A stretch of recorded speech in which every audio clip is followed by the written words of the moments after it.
O homem que dividiu a história, a figura mais impactante de todos os tempos, o nazareno que afirmou ser Deus e conseguiu centenas de milhões de seguidores até os dias de hoje, mesmo séculos após a sua morte.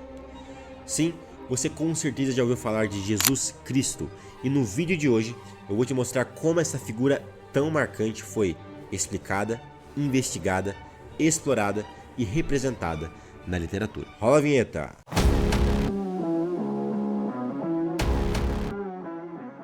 Fala pessoal, tudo beleza? Bem-vindos aqui a mais um vídeo do meu canal. Se você é novo por aqui, meu nome é Pedro Mendes e hoje eu vou falar sobre a figura de Jesus Cristo.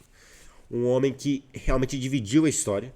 Se eu hoje estou dizendo que estou gravando esse vídeo em 2026, em razão do nascimento, do ano de nascimento de Jesus Cristo, então imagina um homem que passa por essa terra e então o calendário é formado a partir dele. Essa figura, o cristianismo, essa religião tão vasta, com centenas de milhões de seguidores à volta do mundo, na Ásia, na África, na América, na Europa, é realmente um fenômeno incontornável, quer você seja cristão ou não.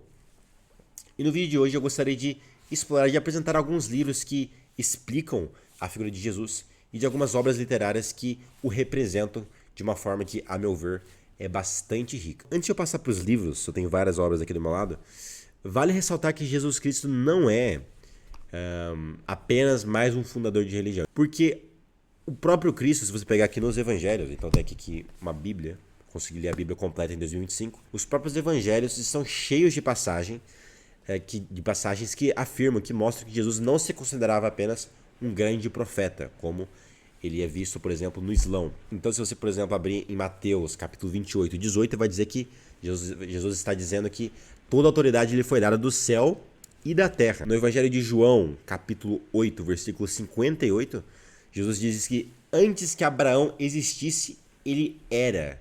Antes que Abraão existisse, eu sou. Eu já existia antes de Abraão, que é o pai dos judeus. 2000 anos, ou seja, Abraão há 4000 anos, 2000 anos antes de Jesus, então ele estava dizendo que ele já existia antes mesmo de Abraão. Ele afirmou, eu sou o caminho, a verdade e a vida, ninguém vai ao Pai senão por mim. Ele afirmou que eu sou a ressurreição e a vida, naquele momento da ressurreição de Lázaro. Então você pode ver que Jesus é o autor de várias loucuras, entre aspas. Porque ele disse coisas que mais ninguém diz, ninguém fala por aí, olha, eu sou o caminho, a verdade e a vida, ninguém vai ao Pai senão por mim, olha, isso não é algo comum. E tendo isso em conta, vendo essas afirmações tão escandalosas por parte de Jesus, que lhe valeram uma condenação por crucificação, eu recomendo muito, estou farto de recomendar este livro aqui no canal, Cristianismo Puro e Simples, do C.S. Lewis, em que o Lewis vai explorar muito bem esse fenômeno que é o cristianismo, a moral cristã e também a figura de Jesus Cristo. E é neste livro que está contido também o famoso trilema de Lewis. Pedro, o que é o trilema? O trilema é a estrutura lógica pela qual o Lewis expõe a figura de Jesus Cristo. Então, por um lado, Jesus era um homem que, pelas passagens que eu acabei de citar, se considerava Deus, o que não é pouca coisa. Por outro lado, Jesus era uma figura também bastante sábia e que tem ensinamentos morais extremamente profundos. Então ele dizia que deviam se amar os inimigos. Então a religião que ele funda, o cristianismo, é bastante peculiar sobre todos os aspectos. E aqui no Cristianismo Puro e Simples, o C.S. Lewis, um escritor bastante renomado do século XX, escritor, autor e filósofo anglicano, o Lewis vai dizer que só existem 3 possibilidades lógicas. Então, por um lado, se o sujeito sai por aí dizendo que é Deus, ou ele está dizendo a verdade ou não. Então pensa aqui comigo, imagina que Jesus estava mentindo. Jesus disse, eu sou Deus. Mas imagina que essa afirmação era falsa. Então agora só há mais 2 hipóteses. Ou a afirmação era falsa e Jesus não sabia que era falsa, ou a afirmação era falsa e ele sabia que era falsa. Pedro, não entendi, me explica. Se Jesus afirmava, eu sou Deus, a afirmação era falsa e ele não sabia que era falsa, isso quer dizer que ele era louco. O cara era completamente maluco. Você sai por aí dizendo, olha só, eu sou o caminho, a verdade e a vida.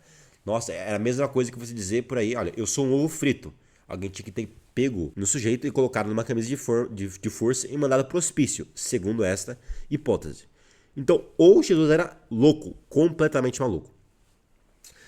Ou, em segundo lugar, ele poderia ser um mentiroso, porque a afirmação que ele estava dizendo era falsa e ele sabia que era falsa. Então ele era um safado. Jesus seria um safado mentiroso que não merece o respeito nem a sua confiança nesta hipótese. E a terceira alternativa, lógica, você pode ver que eu não estou te impondo nada, é só você pensar e perceber que está realmente certo aquilo que não eu, mas o C.S. Lewis está dizendo. A outra afirmação, a outra hipótese é, a afirmação que ele está dizendo é verdadeira, e ele de fato é Deus.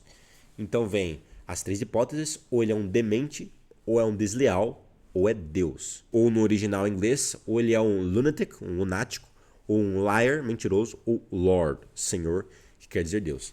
Então, essa é uma passagem muito famosa aqui do Cristianismo Puro e Simples, mas é um livro bastante rico que explora nem tanto a figura de Jesus, mas a religião que ele fundou, o cristianismo. É uma obra que eu recomendo pra caramba. Mas, explorando mais a figura de Jesus propriamente dita, também recomendo demais aquele livro de um outro autor inglês bastante renomado do século XX, que é o G.K. Chesterton, O Homem Eterno, do G.K. Chesterton. Um autor que é muito querido. O livro é complicado, é denso, ao contrário do Cristianismo Puro e Simples. Esta obra é bastante acessível, fácil de ler, perceptível. Esta é bastante mais rebuscada, em que Chesterton vai explorar a criatura chamada homem e o homem chamado Deus, na própria estrutura que ele apresenta. Então, por um lado, é um livro de história, ele vai voltar lá para a pré-história, vai falar sobre vários impérios, vai refutar vários historiadores contemporâneos dele, mas na segunda parte do livro, que eu julgo será melhor, acho que a segunda parte é bastante superior à primeira, ele vai explorar a história de Jesus Cristo como figura, como personagem, e vai destrinchar diversas possibilidades, diversas perspectivas à volta da figura de Cristo. Você pode ver que Jesus está na própria capa, e ele é de fato o homem eterno, o homem que dividiu a história. Você não tem nenhum outro homem no planeta que tenha chegado perto de dizer, olha só, eu nasci nesse ano e a partir de agora, esse daqui é o ano zero, né? Então agora a história vai começar de novo a partir de mim. Não, você não existe nenhuma figura, nenhum movimento, nenhuma revolução que conseguiu fazer isso. Tentaram fazer isso na Revolução Francesa, mas não deu certo. Então, esses dois livros à volta da figura de Jesus e do cristianismo são bastante bons, excelentes. Então você já percebeu, você já sabe que a figura de Jesus não é de pouca importância, pouca relevância. Mas existem milhões, bilhões de pessoas que não são cristãs, que não acreditam que Jesus Cristo é Deus. Muitas afirmam que não acreditam que ele é Deus, mas o respeitam ainda assim. Essa visão, como eu acabei de mostrar, é completamente sem sentido. Então, se você acha que Jesus, se você respeita Jesus, mas não acredita que ele era Deus, você está sendo incoerente. Porque como eu acabei de te mostrar, ou Jesus era louco, ou era mentiroso, ou era Deus. Você não respeita um louco, você não respeita um mentiroso. Então, se você respeita Jesus, ou você aceita que ele é Deus, ou não é. Então, o pessoal tenta fazer aqui um joguinho que não faz muito sentido. Mas existem muitos opositores ao cristianismo, várias religiões diferentes do cristianismo, e a maioria das pessoas do mundo não são cristãs. No entanto, os próprios opositores de Cristo, as figuras que grandes homens da história da humanidade, não tão relevantes historicamente quanto Jesus, mas grandes homens, disseram diversas coisas à volta da figura de Cristo. E eu aqui, aproveitando a mensagem que um amigo me mandou antes do vídeo, foi realmente providencial, eu gostaria de citar as citações de alguns grandes homens que não eram cristãos acerca de Cristo. Então, por exemplo, você tem aqui Albert Einstein, que diz que ninguém consegue ler os evangelhos sem sentir a presença real de Jesus. Sua personalidade pulsa em cada palavra. Aqui, o Einstein que não era cristão, ele era de origem judaica. Você também pode agarrar em filósofos. Uma figura que o pessoal da modernidade adora é o Immanuel Kant.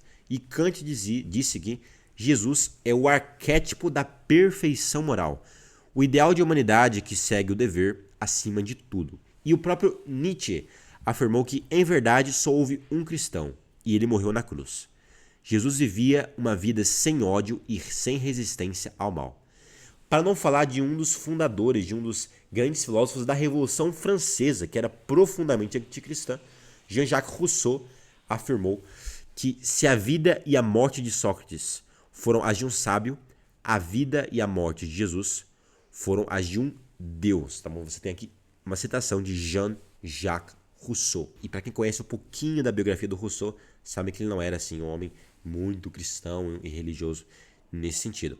Para não falar que também existem outros líderes e revolucionários. Então, o Gandhi, aquela grande personalidade da Índia, que estava lutando contra o domínio inglês de uma forma não violenta, o Gandhi afirmou que gosto do seu Cristo, mas não gosto dos seus cristãos. Jesus foi o maior mestre de não violência que o mundo já conheceu. Gandhi falando. Depois você também tem Napoleão Bonaparte, embora Napoleão Bonaparte tenha se convertido no final da vida. Ele afirmou que eu fundei impérios baseados na força. Jesus Cristo fundou um império sobre o amor e milhões morreriam por ele. Centenas de milhões. E por último, também eu gostaria de citar o H.G. Wells, um autor rival do Chesterton, um autor que o Chesterton refuta em diversos textos. H.G. Wells afirmou que ele, Jesus, é facilmente a figura mais dominante de toda a história humana. Então, para você que já sabia que Jesus era muito importante, pode ver que pelas próprias frases dos seus opositores, ele é realmente gigante do ponto de vista só apenas de figura histórica. Estou falando aqui de Jesus como personagem histórico. Mas então, se você só ler esses livros aqui, você vai estar à frente de 95% de todas as pessoas que afirmam saber, afirmam conhecer a figura de Jesus. Mas eu também recomendo alguns livros que não falam diretamente sobre Jesus, como esses dois, mas que o representam através de uma ficção, através de uma história. Então, uma coleção que é muito famosa é a coleção das Crônicas de Nárnia. Eu tenho aqui em mãos o volume 2 da coleção, O Leão, a Feiticeira e o Guarda-Roupa. Já analisei aqui no canal, vou deixar o card aqui em cima. É uma coleção que ficou muito conhecida também por causa dos filmes. Os filmes são muito bons, os três, eu recomendo também. E aqui no segundo volume da coleção, especificamente, que no caso seria o primeiro filme, você tem aqui a figura do Aslan, que está na capa, que é um leão que se sacrifica pelos pecados de um personagem, o Edmundo. E aqui você não pode ver, não pode enxergar outra coisa que não seja uma representação de Jesus Cristo. Então, aqui nas Crônicas de Nárnia, uma coleção que eu gosto bastante, eu recomendo todos os livros, embora seja para crianças, mas entre os 7 e os 12 anos é uma coleção própria para formação do imaginário, então não vai ser tão interessante para pessoas mais adolescentes como eu, ou mesmo adultas. Aqui no Leão, a Feiticeira e Guarda-Roupa, o Aslan é indubitavelmente Cristo. Então, se você leu as Crônicas de Nárnia e você não entendeu isso, você não entendeu nada do livro. Porque Aslan morre pelos pecados do Edmundo. Depois de ter sido executado, mesmo sendo inocente, ele ressuscita e depois ele também é um leão. E em diversas passagens da Bíblia, da própria Bíblia, você pode ver que Jesus é chamado de o leão da tribo de Judá. Então você não poderia ter um símbolo mais específico, mais explícito que o Aslan, que também foi uma coleção que foi escrita também pelo C.S. Lewis. Mas dito isso, também recomendo bastante uma outra coleção, uma trilogia, que você já deve ter ouvido falar. É absolutamente espetacular, que aqui é a trilogia do Senhor dos Anéis. Então, por um lado, você tem aqui a Irmandade do Anel, Sociedade do Anel, depois tem o volume 2, As Duas Torres, e então O Retorno do Rei. Os 3 livros são maravilhosos. Eu recomendo não apenas os 3 livros, mas também o Silmarillion, Beren Lúthien, A Queda de Gondolin, Os Filhos de Húrin. Recomendo tudo que for do Tolkien. Tem um carimbo de garantia de qualidade, então você pode ler tudo que for do Tolkien. E aqui nessa trilogia, Jesus também está representado. Então eu, para não deixar o vídeo muito longo, não vou estar aqui contando toda a história. Eu recomendo muito os filmes do Senhor dos Anéis. Assista, faça um favor para você mesmo e assista todos os filmes do Senhor dos Anéis. São maravilhosos e nada chatos, para quem acha que literatura é uma coisa enfadonha. E aqui na trilogia, Jesus é representado não num personagem, como é o caso do Aslan nas Crônicas de Nárnia, mas sim através de 3 personagens. Então você tem aqui no Senhor dos Anéis várias personagens relevantes, importantes, principais. Dessas, 3 merecem um grande destaque. Por um lado, o Frodo, que é o Hobbit, bastante inocente, bastante pequeno, que tem a missão de carregar o anel que é símbolo do pecado, e destruí-lo lá na Montanha do Fogo. Para quem não percebe o que eu estou dizendo, assista os filmes, por favor. Depois você também tem o Gandalf, que é o mago, Gandalf ou o cinzento, ou Gandalf o branco, dependendo se você está falando do Gandalf do livro 1 ou do livro 3, que é basicamente um profeta. Ele anuncia as viagens que vão ser executadas e guia as pessoas. Ele é um grande mestre na jornada do herói. E por fim você também tem o Aragorn, que é um exilado, é um personagem bastante sombrio, que sai da vida sem nome, da vida misteriosa, da vida por trás das cortinas, e torna-se, já no final da coleção, o Rei de Gondor. Então, nesses 3 personagens, você tem a figura de Cristo. Por quê? Porque você já deve ter ouvido falar que Jesus é rei, sacerdote e profeta. E aqui, no Senhor dos Anéis, você tem o rei, que é o Aragorn. Você tem o sacerdote, que é o Frodo, que leva o sacrifício para a montanha. E você também tem o Gandalf, que é o profeta. Então, aqui em 3 personagens bastante distintos, você consegue enxergar também a figura de Cristo, mas não é uma relação obrigatória, você pode só enxergar com personagens isolados, mas existe essa simbologia, existe essa representação que ficou muito bem feita aqui nas obras do Tolkien. Então, só para recapitular, se você quiser uma exploração, uma investigação, uma explicação acerca do cristianismo em si e também um pouco à volta da figura de Cristo, que é indissociável da religião, você tem aqui o Cristianismo Puro e Simples, do C.S. Lewis.